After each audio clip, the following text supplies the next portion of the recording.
Thanks to Wendigo Tea for their support. They're keeping each episode steeped in mystery and value. WendigoTea.com.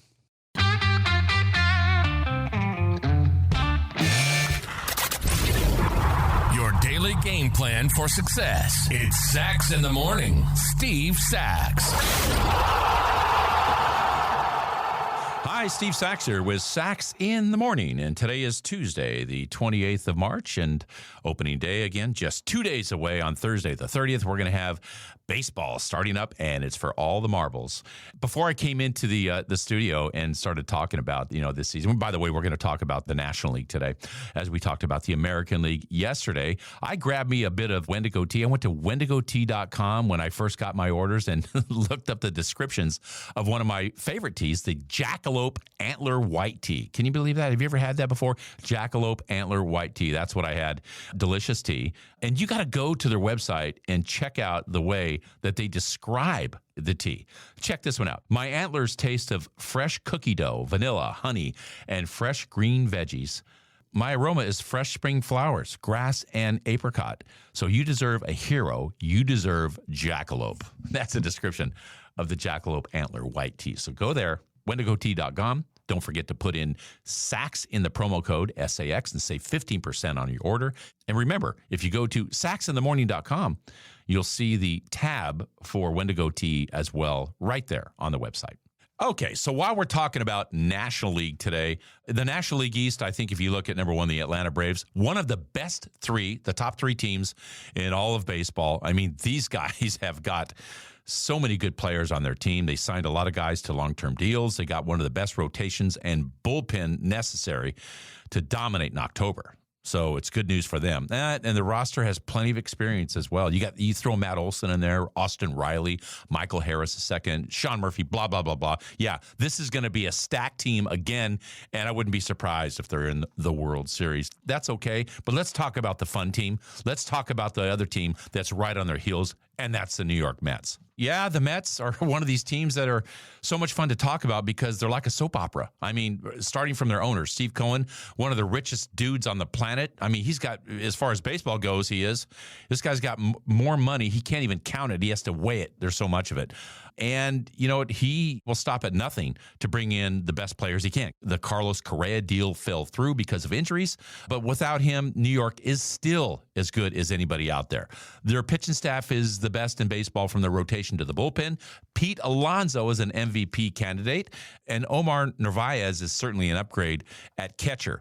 Yeah, you'd like to see more pop in the lineup, but that could show up when we see Francisco Alvarez debut.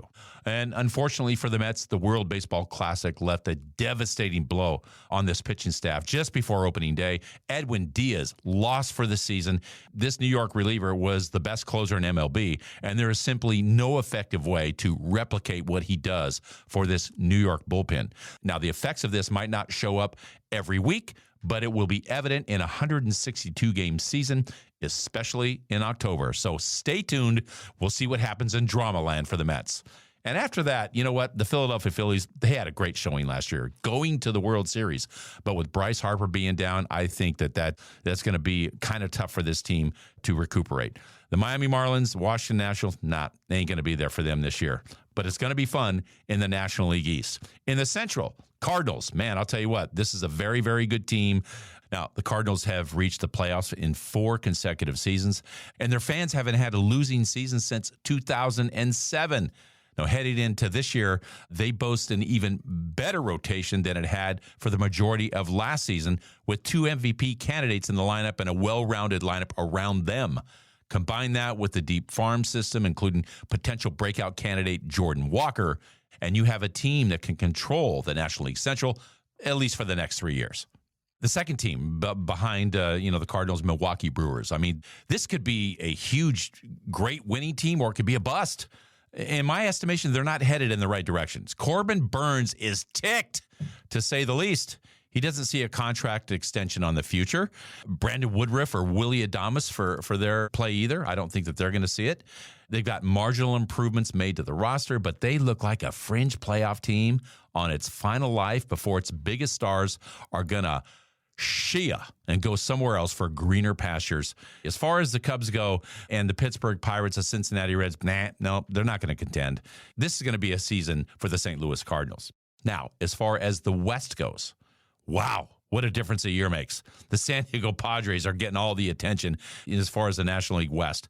They are a perfect example of a mid-market team that can go far when the ownership is willing to spend it. Yeah, hello, Oakland A's. Not only did Yu Darvish and Manny Machado receive contract extensions, but the organization also went out and added Xander Bogaerts to the win now core, I guess you could call them. This is one of the best MLB teams in 2023, and it wouldn't be a surprise if there was a World Series parade in October in San Diego. Now, the Dodgers are certainly going to have something to say about that. They essentially used this offseason, though, to reset their books, avoiding any big splashes with the future in mind. It means for the first time in years, the Dodgers may not be the team to beat in the West, and its probability to win the World Series might be at its lowest point in several years. Now, it doesn't mean the Dodgers aren't going to be in the World Series. They certainly could. But a down season by the Dodgers standards could be excused if it allows them to land Shohei Ohtani next season. How about that? I see Shohei in a Dodger uniform. Diamondbacks, Giants, and Colorado Rockies, they're not going to have a chance. It's all going to be between San Diego and their brethren to the north, the Los Angeles Dodgers. That's how I look at it in the National League West. So kind of wrapping up this season, I look at two teams. I look at Milwaukee and I look at San Diego. Kind of on the same level as far as kind of what market they're in. But look at the difference in how they approach. Milwaukee, they're not going to spend it. They got guys pissed off over there because they're not willing to put it out there and take a chance to win. San Diego, they're signing guys everywhere. They're locking them up to long-term deals. And they are stepping in. They're diving in head first with no questions asked. So I think what you got to look at in your life, are you a Milwaukee or are you a San Diego? And if you're a San Diego, as I would be, you got to jump in with both feet and expect a huge, monstrous, positive outcome. That's the only way to look at it, and it's the only way to go for it. And that is my short for today. If you like what you heard, give us a positive review, subscribe, and share. Also, remember that the Sax in the Morning swag is now available on my Instagram site. Go to saxinthemorning_podcast. You'll see it right there on the Instagram, and just hit the link. Everything's there, mugs, hats, tumblers, you name it. Take advantage of it.